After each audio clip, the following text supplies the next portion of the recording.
We're going to talk all about your time on Dragula. Get into it. Yes.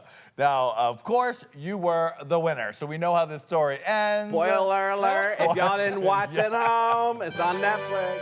Yes, I that's right. That's right. Unlike other reality shows, I had to kill my fellow sisters for the crown. Yes, you did. For a They check that all was died. worth one victory of All Stars lip sync. So, you know. Put in that audition tape for season 2. You got in. Yes. You fly out here. Yes. You're there on the first day. They appear in front of you. Yes. And then the real horror begins when you're in the basement of that theater and all the girls start coming for you, sweetie. We shot the promo first, and I feel like everybody was friendly with me that day. And then, you know, I noticed Deborah, like, when I walked in, Deborah was, like, smiling. She had, like, the best, like, it was the best day for her. Like, this was, like, the moment she's always wanted. And I just yelled, Abby Lee Miller! From, like, the wings as I was walking in, and she was, like, I just saw her face, like, crack. And she turned and looked at me and was like, she didn't talk to me the whole day until we did the boudoir. And then the cameras went on us, and we were all on ice after I said Kathy. But anyway, like, they all came for me, and I think it's just, you know, I had a personality, you know? Yeah. And I was just nice, and I just was there to have a good time. But, you know, I think the girls collectively had something against me, and that was okay. Like, I looked at everybody that first day, and I knew I wasn't at my best. Like, I was like, I look like shit. I don't feel myself. Like, this is not the moment. But I looked around, and I knew like a lot of them were like, this is my A game. Like, this is my like college thesis. Like, this is what this is like it. Yeah. And I'm like, okay, like I'm not busted out my A game, so I think I have a shot to go. If I can make it past these first 2 challenges that I hated. But yeah, it was kind of crazy. And you know, all my life, I realized if you give in to bullies, it only adds fuel to the fire. Like literally, you can't do anything better to handle a bully than do it with your actions. So I was in my head with the competition, and I was really trying to not be myself those first 2 challenges, because I was trying to fit like what I thought the Boulay brothers were looking for, right? I thought that was like, oh, this other side of bitch. But I realized like that 3rd episode when I got that final chance to do the rock challenge, I was like, no, like, you're bitch pudding. You're fucking here because you are bitch pudding. Yeah. And you might as well do bitch pudding so people want to book you, and you get to travel and do what you love to do. Because I don't care if I win. I just want to be able to do what I love more than anything in the world. And as soon as I started doing that, everything clicked for me, and then carried me to the end. I think. Yeah, it was like a runaway train at the end there. I mean, the comeback was fierce. Yeah, because those first 2 episodes were a little tentative, and you were in the bottom, and then, honey, she started doing it. You got out of your head, you started embracing it, and you were killing it. I had a good time.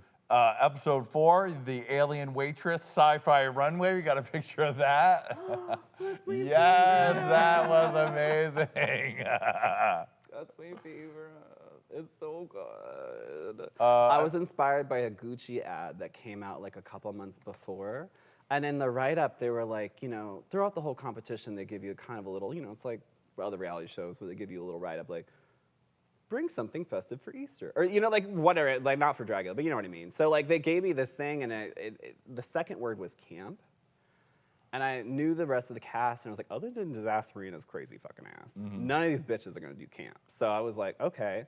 And I always thought it'd be funny to be, like, a fucking waitress. And actually, I was staying, Ganja actually let me borrow that outfit. Oh, really? That was that outfit that Ganja had, and I went over before filming, and I was like, ooh.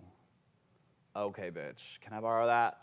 I got this crazy idea for a waitress, and I came out with blue waffles, and it's layered in there. Yeah. People always want to know what I said when I come in and like, hey, they're like, don't know what I say, and like the poor person who had to die like that. So my whole thing is I thought we had the time that they gave us a curveball like right before we did the next day, the challenge that we had to be pregnant and give birth, and I was like, how the fuck? Okay, all right. So the challenge before was black and yellow, and I literally made for this challenge, I wanted to be like this B Power Ranger fucking villain girl, right? And my backup was the alien. And I was like, okay, well, I have this, like, and I didn't want to repeat colors because the challenge before was black and yellow, and I already repeated latex twice, and the kids, like, were hating me on that. I was like, I'm finally on a roll, we got to keep it up. So I came up with the idea of making the baby out of this parts that I was going to do for the bee warrior Power Ranger villain costume, and I combined the arm piece with the head, and it looked like a little baby. And I was like, okay, so how the fuck does this green waitress give birth to this bee thing? And I came up with the idea of like she gets stung by like a random wasp and it makes her pregnant and she gives birth. But of course there's no like fucking context. It didn't fucking matter. You could do like anything. But my like performance art background was like, okay, how the fuck do we connect all these fucking things? Anyway, it came out. I didn't win that challenge. James did and Victoria did great. It was honestly, I had the most fun. It was like the best thing. That's when I started having fun in the competition. And I always say, like, you're not doing drag if you're not having fun. Yeah. And it kind of came full circle in that moment. I was like, you know what? I'm having fun. I'm here. This is a once in a lifetime opportunity. I might not get this shit again. Might as well make the most of it. Now, episode 8, they're like, surprise, we're going to Wasteland, and you are about to live your Mad Max fantasies. What was that like? Have you ever gotten ready in the middle of the desert? Right. 90-degree temperament. Uh-huh. All this. I actually did a gig with Blaze in Austin Pride last year, and the heat index was like 95 to 100. And they like text me before, like, ooh, bitch, it's hot. And I'm like, you don't remember us getting ready in full drag in the fucking desert? Like, you prepped us for this shit, girl. We're having a good time. So yeah, it was super cool. Honestly, there was like machine guns, fire going off. It was like super punk rock. Yeah, that Thunderdome battle. I wanted to blow everybody. Everybody looked hot. It looked like they had the musky dick. I was here for it. I was like, oh my God. Oh my God. And everybody, you thought like maybe, oh, this is a concert. No, bitch, like everybody was down. Like they literally saw us eyebrowless like freaks walking around. They were like, hey, how you doing? Like, I don't know if you man, woman, or in between, but we're here for it. Yeah. How you doing? But yeah, it was super fun. The Thunderdome was literally like, I grew up with a younger brother. And we used to beat the shit out of each other with like foam swords and stuff, like, you know, Power Rangers trying to be a Power I just want to be a Power Ranger. I don't know if you can tell by this interview. I've caught a couple Power Ranger clips. I live in Asian Grove, California. Like, I just want to be a fucking Power Ranger. Okay, like me and Sonique want to just be Power Rangers, okay? Like, I could be blue, she could be the pink, it's fine. But yeah, the Thunderdome thing was so fucking cool, and literally I got to fight Abora. I wish we all could fight each other, because at that point I had aggressions elsewhere. Like, I never had a problem with Abora. I knew she just probably ate a bad piece of cantaloupe and felt some kind of way towards me, and then she got through it, and I was like, because the whole time I was like, bitch, like, we could be on a team. We're from Atlanta. We could fuck these hoes up. And she just had something up her ass. And I was like, we could have had a good time. But I had to fight her, and she looked like a Final Fantasy boss. Right? And then there's like flame spiral going out behind her. I was like, I'm built for this. I'm gonna fuck this You've been training for this for yeah. your whole life. And I got to beat her nose off of her face. So great. But the best part is like right before there was these like two like Amazonian, like there's these brolic dudes who are kind of surveying people as they come in to fight. And beforehand, you know, it was these huge, the dome is filled with all these fucking people. And, you know, before us is these brolic fucking guys. Like, no girls are really doing this. Like, maybe one or two here and there. But, you know, the first two go, and it was James and Victoria, and they kind of look androgynous, right? But me and, like, I got titties on, like, fucking Bora's in a bra. Like, we look like some kind of woman in this dark fantasy world. Right. And we get out there, and we're starting to fight, and all you hear goes, like, are those fucking chicks? And then all you hear is, like, no, they're fucking drag queens. And the whole audience is like, yeah! Like, these are shit. And meanwhile, we're like fighting back and forth, and these Amazonian women are like pulling us apart to go into it. And she like spun around, she's like, yo, Moscato girl, I got those gorgeous legs. Wrap it around her and beat her fucking ass. And she just like pushed me to it. And honestly, it was so fucking cool. Right before we did all that too, like this woman came out in this full like fucking garb and shit, and she sang the Fifth Element opera song. Oh, wow. And I was like, oh, this is, the stars are aligning. You know, we got Final Fantasy, we got Mad Max, we got this bitch singing my favorite fucking movie song, like literally Fifth Element's my shit, and like, it's all coming together. I was like, it's meant to be. And it was fun.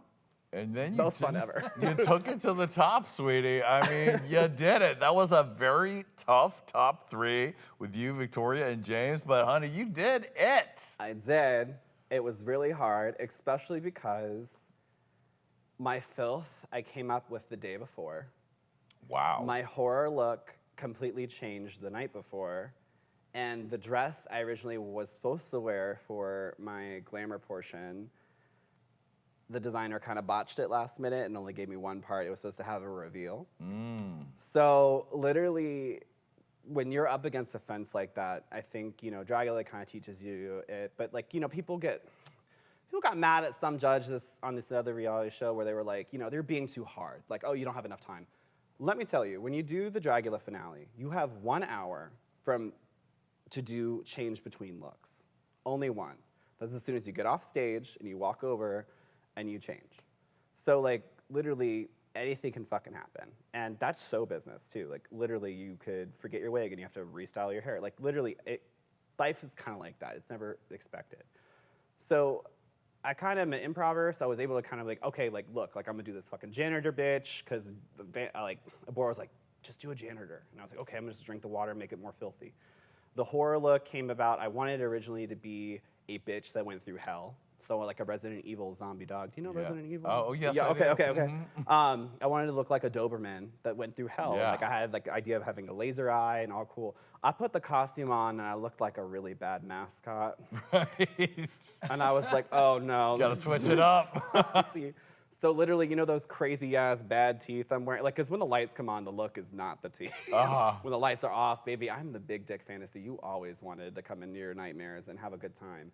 And I was like, I made those teeth pieces out of the Jack in the Box bags that we got the night before, and I wheeled it up with like some like latex, and I kind of made like the eye piece out. Like I literally had no money at that point. I was making whatever I could, and you know, it came together, and I was so proud of it in the end run. But I'm just kind of what I'm trying to say is to you all, it's like, you know, you have these set plans, you have things set in stone.